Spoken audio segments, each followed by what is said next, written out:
Hey everyone, welcome to the first ever Insomnia Open class in the new format where there's two of us. Nice to have you here, Michelle. Yeah, nice to be here. Thanks for having me. Anytime. How are things on your end? Yeah, things are going really well. Busy doing a lot of coaching, but no complaints. It's good. That's super, super nice. And I know that you had this storm that went through Ottawa and you were without electricity for a while and internet. How are things with that now? Oh, finally better. We actually lost power for 7 days, and which is the longest I've really experienced that. So it was really not fun. And we were actually without internet for 2 weeks. So we just got internet back on Monday of this week, which is really wild. So I've been kind of MacGyvering a bunch of different solutions so that I could, still be coaching and connecting with people. So it's more relaxed now. Now that I have power and internet back, things are just like much more relaxed, not quite as stressful. So yeah, it's crazy. Wow. Now I remember at the time where you didn't even have electricity and you were like using a generator to power up your computer, and we were on a call and you were like, we'll see how long the gas lasts. Yeah, well, we have a small generator. So some people have the big ones where it powers your house. You're good to go. We did not have that. We had a small one just to run our fridge, right? Our freezer, so you don't lose all of your food. And I was able to hook it up to my computer. We were able to charge our phone. So we just had our house was just full of extension cords, for a week essentially. I It just see became that. the norm. But yeah, as if anybody out there, if you've ever been running a generator before, you are constantly feeding it fuel. So fuel becomes like your new obsession. And it's like it feels very life or death. And if you run out of fuel, that's it. So occasionally, yeah, I would have to plan calls around how much fuel we had in the generator so that I could finish a call, we could refuel, and then I could jump on another one. So it was like a whole new exhausting way of life. But we're lucky because not everybody, has, a small generator even. So Yeah. we were feeling very lucky despite, the little aches and pains of it. And I'm sure like you appreciate just having electricity and internet again, right? In a different way. Huge. Like we all know how much we appreciate these things, but when we don't have them, especially for a prolonged period, you really realize how desperately you appreciate them. Desperate being the key word there, I think. Totally get it. Yeah. Kevin Kwan is here, says hi Kevin. And so yeah, I see some people have joined, so we're here to take questions live. Any questions you have, just post them in the comments and we'll answer them. And in fact, I uploaded uh, like a premiere video, which is like a little video that announces that this is going to happen, and some people commented on. So I think we can actually start looking at some comments that came in ahead of time. And this was from someone named Peter Miller. I didn't copy over the name, but it's Peter Miller asks, how Mm. on earth can you befriend wakefulness when you're anxious, and how to do it? You watch, for example, Netflix episode, and then you will be even more anxious since you now have more pressure since you have less time to sleep. Thanks. And very natural question, pretty common question. I have some ideas on it, but when you hear this, Michelle, what's the first thing that comes to your mind? Yeah, it makes sense to have that concern. And I think sometimes one of the things I like to clear up with people or talk about is what befriending wakefulness means for them. Because I think there's more than one way that we can befriend wakefulness. So sometimes I've seen people can get caught up in the idea that befriending wakefulness has to involve a certain level of fun or enjoyment. And when we're really anxious or we're in a lot of fear, or maybe hyperarousal is really high, that doesn't really seem like a possibility in those moments. So sometimes I've worked with clients, and their concern is, how in the heck am I supposed to feel enjoyment for something when I'm in this state? And so first off, we have a conversation about how befriending wakefulness can happen in more than one way, and it doesn't have to be about fun and enjoyment. It can be all about reinforcing that you're safe and okay in the moment. So when I was reading, I think his name was it Peter? Peter, yeah. Peter, yeah, that was the first thing to came kind of that came to my mind was how are you thinking of befriending wakefulness?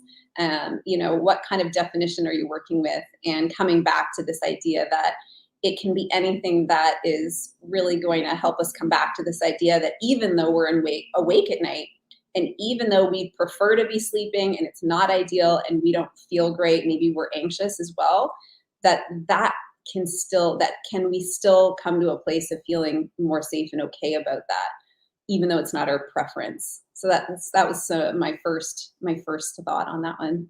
Yeah, it makes so much sense, and it echoes exactly what I was thinking. And just to add to that, I often say that I often talk about like watching Netflix because it's so counterintuitive. It's like, oh, I can do that, but often it's very hard when we're anxious, as you say. And the only thing I want to add really is that anything that makes us, as you said, makes us see that being awake is not dangerous is befriending wakefulness.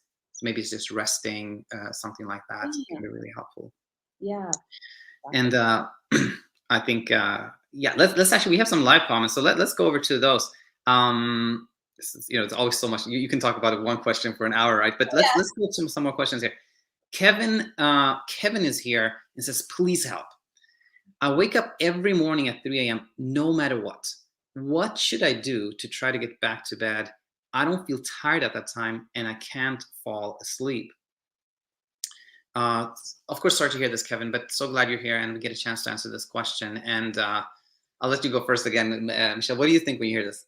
Sure. So first off, I recognize. Hi, Kevin. I hope you're doing well. Kevin and I have worked together a little bit, so I'm sorry to hear that you're still struggling, of course, and with this particular issue, and that can be really frustrating when we're waking up, in the middle of the night, and this idea of how do I get back to bed? How do I get back to sleep? It's just not happening. And one of the problems is that we're trying so hard to get back to sleep. We're trying to force ourselves to get back to sleep because the middle of the night, and of course we prefer to be sleeping. So I think the crux of the problem is really that we are in such resistance with being awake at 3 o'clock in the morning. And insomnia itself is this big cycle of ongoing resistance. So Kevin, if you can think of it that way, is insomnia is a cycle of resistance. And the more we can actually see that and begin to let go of some of that resistance, the easier things become, even in the moment. So I think even part of this question is, or he mentioned, I don't feel tired at that time and I can't fall back asleep. We know it's impossible. If you're not even feeling tired, it's probably not going to happen and we can't force it. And the real suffering that we're feeling at 3 a.m. is the fact that we're in such resistance to being awake at 3 a.m. I understand that there's an element of fatigue here, but the deep, deep emotional suffering we feel is the fact that we're in resistance.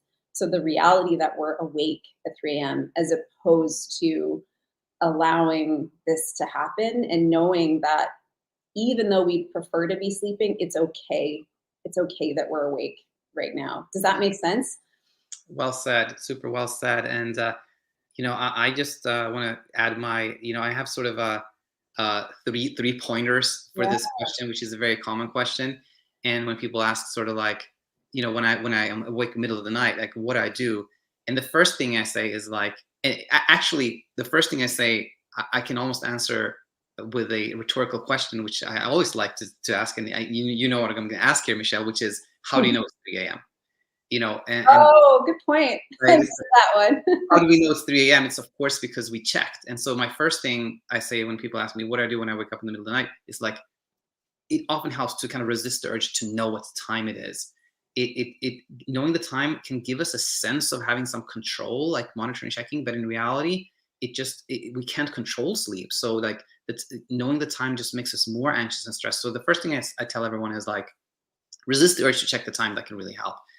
And the second thing is exactly what you talked about, like acknowledge reality. Like I am awake now, and the more I try to not be awake, the more struggle I'm going to have. So resist the urge, check the time, acknowledge reality. And the third one is sort of, if you can, befriend wakefulness, which we already talked about. So those are my three things for someone in Kevin's situation. Hope that made sense. And thanks for being here, Kevin. All right, let's go to this one here from Victor Nyström, which I recognize as Swedish. If you're here, jag kommer också från Sverige, så bara så du vet, telling him a little bit of that I speak Swedish too, that's where I grew up. But anyway, Victor says, hey man, I have a hard time to sleep 7 months ago, and I have it now again. And I'm so scared of sporadic insomnia. Yesterday, I slept 3 hours, and the day before 9 hours, and today 6 hours, but I have a hard time falling asleep. So I recognize what the question is about here. It's about sporadic fatal insomnia, which is so scary to a lot of people here in the community. And I can go first here, Michelle. I've taught a lot about this, and firstly, I want to say we have a whole playlist on it, including this video where Casper, whose mom actually did have sporadic fatal insomnia and passed away from that, he shares it, and that gives us a clear picture of what it really is. And the thing is that although it's named insomnia, the name insomnia is in there, these conditions have nothing to do with insomnia. Insomnia is when we're scared, like Victor shares here. There's a fear of not sleeping, and that fear of not sleeping makes us not sleep. And oftentimes just seeing that, when we see with clarity and with honesty, and we see that, yeah, I'm so scared, and this fear is why I'm not sleeping, then it becomes so clear. And then we're like, why would I have a like these neurological conditions? They have nothing to do with insomnia. They're things that happen to a person, and that person doesn't struggle with sleep. They're not scared. And when we see this, when we start seeing the fear and the honesty around it, that really helps. And also, these conditions are not like topsy-turvy up and down. They're kind of slow, progressive. So if we sleep 9 hours and then 3 hours, again, nothing here is medical advice, but generally speaking, that it's not something goes up and down like that. So Victor, I hope you found this helpful, and thanks for being here. Yeah. You do anything to add, Michelle? Yeah, I mean, not much. I mean, you pretty much covered it, but I think one thing that came to mind is that also when you have something like SFI, there's a slew of other things going on in terms of symptoms, so many other, speech things, motor functioning, all of this. And correct me if I'm wrong, but I think Casper was even saying that maybe even insomnia was not even the focal point of what was occurring. There was so much else occurring that for his mom. Yes, sleep was like not even on the radar for his mom. Exactly, because there's so much other stuff going on, and that person might even not have full awareness of what's going on with their sleep necessarily. Yeah, exactly. And I do have a lot of people come to me asking this question with this concern, and it's really frustrating that this rare neurological condition was named, has the word insomnia. It's just so frustrating because it contributes to so many fearful Google searches, I think, in the middle of the night. And people land on that. So, but yeah, it's a good reminder. It's incredibly rare, very, very rare. And when you said that, like Google search in the middle of the night and the land here and there, I was like, well, luckily some land here with the sleep crystal, and that can actually be helpful and really. So yeah. Anyway, thanks, Victor. Tack så mycket om det från Sverige. Rowdy has a question. So it's the same one. Been having concerns about sporadic fatal insomnia, and I think we already covered that. So Rowdy, I think we already talked about that. Yeah. All right. Okay, so YK is here and says, could you address my comment on the zero sleep factor? That is, if you can get no sleep, do you still operate against your intended wake up time for sleep drive, sleep window setup? Okay, yeah, basically this question is, YK had left a comment on this episode before that was a little longer, but basically the question was this: like, most of the content here maybe applies to someone who sleeps here and there or sleeps a little, but what if you don't sleep at all, like zero sleep? Like, what do you do then with kind of like a sleep window and sleep restriction and things of that nature? But yeah, Michelle, what do you think when you hear this? Sure. I mean, really, you don't really need to have a set sleep window or be working with sleep restriction. That's really not the core part of our teachings. So when I work with somebody, if they really want to have a set wake up time, for example, then of course we'll work with that. But it's not essential. And I think part of the understanding of why it's not really essential to work with restricting your sleep is because the misconception that insomnia is really about not having enough sleep drive and really wanting to constantly be constricting sleep so that we are constantly building sleep drive to make sure we're going to sleep. And I'm sure there's a lot of people out there listening right now who have tried this, have noticed it doesn't work, and have felt very frustrated. I was one of these people. I did very rigid CBTI more than once, very rigid, constricted sleep window. It made my anxiety so much worse. And this is because your insomnia is really not about your sleep drive and lacking sleep drive. It's really about hyperarousal coming in and overriding the sleep drive that you have. And I'm sure YK, if you think about it, you know you have lots of sleep drive built up, right? I think anybody dealing with insomnia, we know, we can feel we have a lot of sleep drive. It's that we have that hyperarousal coming in and overriding it. And that is all about anxiety and fear at the core of it. And so as much as, some people might prefer to have a sleep window, that's fine, but it doesn't really address that anxiety and fear, which is ultimately driving the hyperarousal. So I would just say it's just not, it doesn't connect to the core of the actual issue.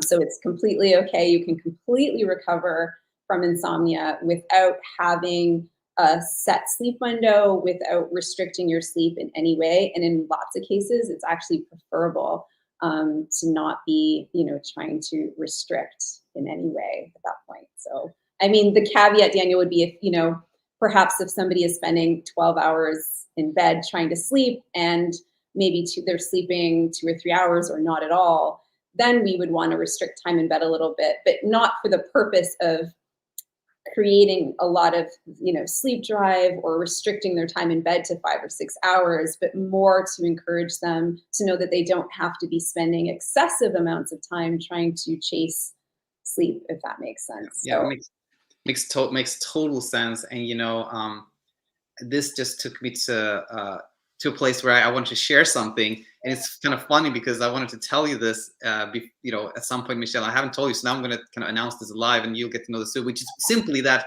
I'm working on sort of a newer version of the curriculum we have in our Insomnia Immunity program, and I think it's going to be really nice. But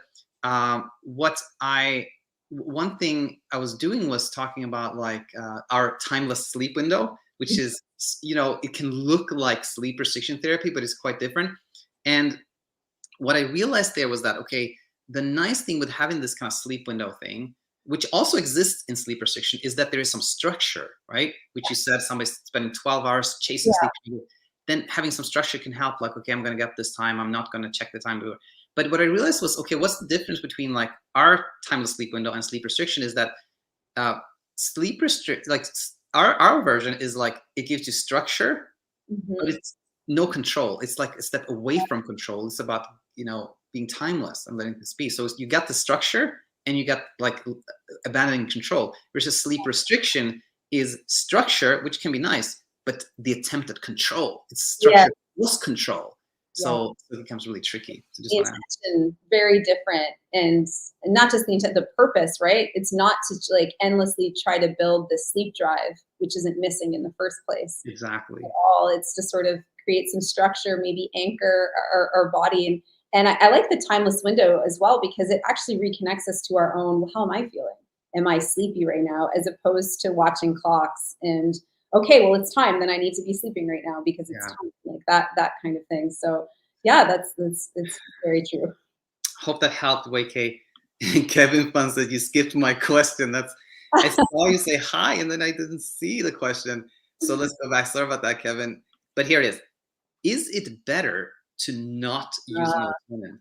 Nice question. It's like this. It's just a one-liner, but you can talk about this question for a long time. It shows us so much. So anyway, I'll let you go first again, Michelle. Is it better to not use melatonin? What do you think when you hear this? Oh, the sort of like the magic question on that one. It's really much more about our intention around melatonin and our expectation around melatonin. And I would say that not just around melatonin, around anything that you're taking.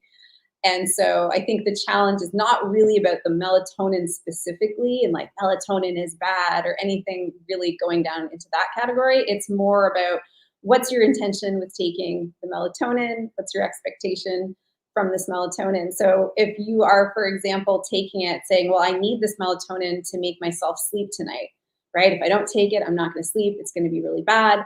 And then that kind of leads us into more of a sleep effort situation where we're trying to take something or use something to force sleep to happen.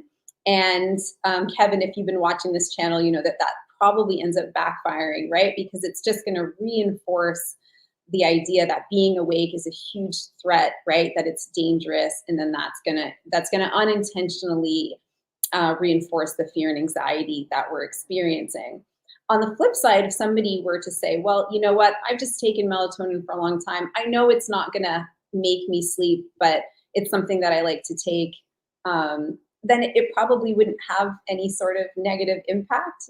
And I would say the same thing for a lot of different types of supplements. People ask me the same type of question about magnesium, right? Is it better not to? Should I take it? And it's less about the exact supplement and it's more about why you're actually taking it and what you believe about it. If that makes sense. You know, it's funny as you were talking. Like the second I read this, I was like, "There's something I really want to say," but it wasn't clear until just now. Like after listening to Hey, it, it just came you're to me. welcome. And it's about counter efforts. So I'm going to say it so I don't forget it. And so this is the, you know, when you're tuning into this channel, you can quite soon learn about sleep efforts, which is basically like the more you try to sleep, the less we sleep. The more things we try, the more struggle we have, right? But where that can lead us is then to be like, aha, I've been taking melatonin to try to sleep. So now I should come off it. So I really have to come off of it to sleep. And the tricky thing is here, like trying to stop it or leave a sleep effort becomes its own effort, which we call counter effort. So I just want to add that one. And then finally also that when we see ourselves thinking in terms of like better or worse, like just the word alone, like, is it better? That just shows us that we're thinking like, oh, this is the way, or this is not the way. I should do this. I should not do that, which is part of the struggle, right? We're trying to achieve something and optimize something. So I just want to add that as well. Like we don't want to demonize something. It's not like this is horrible and bad, but it's also not going to be the thing that is going to be a cure-all, fix-all type of thing, right? Exactly. Middle ground, yeah. And like what you were talking about here is like also that like when we look at something as oftentimes, you know, we had the private conversation about this. I remember about vitamins, that how oftentimes when we take medications, we are so hard on ourselves and judge ourselves and feel conflicted about it. But when we take vitamins, it's almost like, oh, I feel good. I'm doing myself a favor by taking this. So yes. Anything that we take sort of like a vitamin, we don't necessarily think it does that much, and we don't judge ourselves. There's still no struggle there, right? All right, let's do one more question, and let's make sure I don't skip anyone. And so this is going to be Nathan here. Oh wait, well, let's share this one. Sean says, "I'm slowly getting better after our session, Coach Michelle. Thanks so much. You're awesome as well." Thanks. That's so nice. Happy to hear. That's great. That's really great. Hey, Sean. Thanks for being live with us. All right, Nathan says, "I know you think dark curtains are a sleep effort, but isn't that a good sleep effort?" I like this question. "What if I go to sleep late and don't want the sun waking me up really early?" I love this question because it shows somebody has been like learning and contextualizing in a really, really nice way. And yeah, what do you think, Michelle? Yeah, well, first of all, I have blackout curtains, and I love them. So I'll put that out there. It really goes back to the idea that our sleep efforts are really all about our intention around them. So I in no way believe that my blackout curtains are going to ensure a perfect night's sleep. In fact, I had my blackout curtains for my entire years of insomnia. In fact, at some point, I doubled or tripled them up because I was convinced that it needed to be darker. So as I was sort of deconstructing a lot of the different sleep efforts that I was doing at the time, I reached a couple of them and I thought, well, wait a minute, something like a dark curtain, right? I thought, well, is this really a sleep effort? Maybe the fact that I have two piled up is definitely a sleep effort, but I do enjoy a dark room.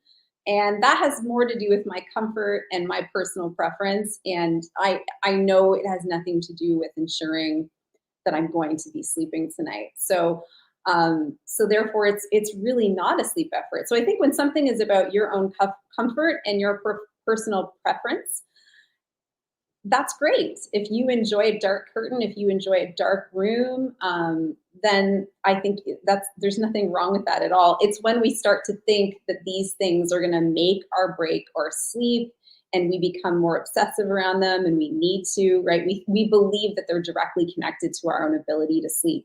That's when it gets a little bit tricky, right? If I don't have this particular curtain, therefore I'm not going to sleep. So,